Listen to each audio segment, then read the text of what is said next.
அல்லாஹ்வை அதிகமாக திக்ர் செய்யுங்கள். திக்ர் நம்முடைய வாழ்க்கையை விட்டு தூரமான ஒரு காரியம், நம்முடைய வாழ்க்கையின் அமல்களை விட்டு தூரமான ஒரு காரியம். ஏன்? இவன் வாழ்க்கையில் நேரமே கிடையாது. அல்லாஹ்வை திக்ர் செய்வதற்கெல்லாம் வாழ்க்கையில் நேரம் இருந்தால் தானே. நான் அவ்வளவு பிஸியாக இருக்கிறேன், அல்லாஹ்வை திக்ர் செய்வதற்கெல்லாம் நேரம் கிடையாது. லா இலாஹ இல்லல்லாஹ். அல்லாஹ்வுடைய தூதர் ஸல்லல்லாஹு அலைஹி வஸல்லம் சொன்னார்கள், உங்களுக்கு நன்மைகளை அறிவித்து தரட்டுமா? அது எப்படி? உங்களுடைய அரசனிடத்திலே உங்களை பொருந்த வைக்கும், உங்களுடைய ரப்பிடத்திலே அந்தஸ்துகளை உயர்த்தும், தங்கம் வெள்ளிகளை அல்லாஹ்வுடைய பாதையில் கொடுப்பதை விடவும், எதிரிகள் உங்களை வெட்டுவதை விடவும், நீங்கள் எதிரிகளை வெட்டுவதை விடவும், ஜிஹாதை விடவும் சிறந்த ஒரு அமலை அறிவித்து தரட்டுமா?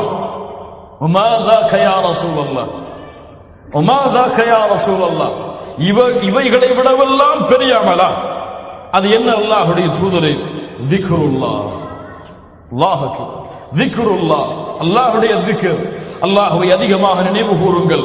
இறுதியாக, நம்முடைய சமூகம் மறந்த ஒன்று, நம்முடைய சமூகம் அலட்சியத்தில் இருக்கக்கூடிய ஒன்று, ரமதான் மாதத்தில் அதிகமாக பேணப்பட்டு அல்லாஹ்விடத்திலே எம்மை நெருக்கத்திலே உட்படுத்தக்கூடிய ஒன்று, பெற்றோர்களுக்கு பணிவிடை செய்தல்.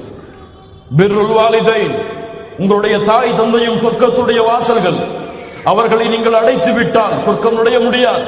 அவர்களை நீங்கள் அடைத்து விட்டால் அல்லாஹ்விடத்திலே உங்களுடைய பாவங்கள் மன்னிக்கப்படாது. அவர்களை அடைத்து விட்டால் அல்லாஹ் நரகத்தை தவிர உங்களுக்கு எதையும் கூலியாக கொடுக்க மாட்டார். அல்லாஹ்விடத்திலே நெருங்குவதற்கு எனக்கு ஒரு அமல் இல்லை, பெற்றோர்களுக்கு பணிவிடை செய்வதை தவிர. இப்னு அப்பாஸ், இப்னு மஸ்ஊத் ரலியல்லாஹு அன்ஹு சொன்னார்கள், கண்ணியத்துக்குரியவர்களே, தாய் தந்தையர்களுக்கு பணிவிடை செய்தல் அல்லாஹ்வுடைய தௌஹீதுக்கு பிறகு அல்லாஹ் விரும்பக்கூடிய மிக முக்கியமான காரியம். அல்லாஹ்வை வணங்குங்கள், இணை வைப்பிலிருந்து விலகி பெற்றோர்களுக்கு பணிவிடை செய்யுங்கள். குர்ஆனுடைய எத்துணை வசனம் பேசுகிறது தெரியுமா? எம்மிலே எத்துணை பேர் பெற்றோர்களுடைய உள்ளங்களை நோவினை செய்தவர்கள், பெற்றோர்களை காயப்படுத்தியவர்கள், வயதை அடைந்ததற்கு பிறகும் அவர்களுக்கு சரியான முறையில் கவனிப்பை செலுத்தாதவர்கள் எத்துணை பேர், எத்துணை பேர். லா இலாஹ இல்லல்லாஹ். இவர்கள் ரமதானுடைய மாதத்தில் நோன்பு வைத்தாலும் அதற்கு எந்த கூலியும் இல்லை. இவர்கள் ரமதானுடைய மாதத்தில் தொழுதாலும் அந்த தொழுகையில் எந்த கூலியும் இல்லை.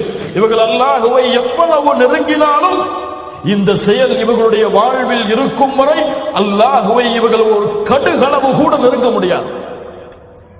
பிர்ருல் வாலிதைன் அவ்வளவு கண்ணியமான ஒரு அமல் உதாசனப்படுத்தப்படுகிறது, நிராகரிக்கப்படுகிறது, மறுக்கப்படுகிறது.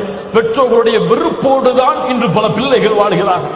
வயதை அடைந்ததற்கு பிறகு அவர்களை கவனிப்பதெல்லாம், இவர்களுடைய வாழ்க்கையுடைய நேரங்களை அதற்கு கொடுப்பதெல்லாம் இவர்களுடைய வாழ்க்கையில் மிகப்பெரிய பாரம். சிறு வயதிலிருந்து அவன் வயதை அடையும் வரை தன் வாழ்க்கை அனைத்தையும் ஒப்படைத்த பெற்றோருக்காக இவன் வயதை அடைந்ததற்கு பிறகு ஒரு 5 நிமிடம் கொடுப்பது இவன் வாழ்க்கையில மிகப்பெரிய பாரம். அல்லாஹ் எம்மை மன்னிப்பானாக. இது போன்ற நல்ல அமல்களை கொண்டு ரமதானை நாம் சந்தித்தால்தான் இந்த ரமதான் எம்மை கண்ணியமான முறையில் அதற்கு உரித்தான தகுதியோடு எம்மை சந்திக்கும்.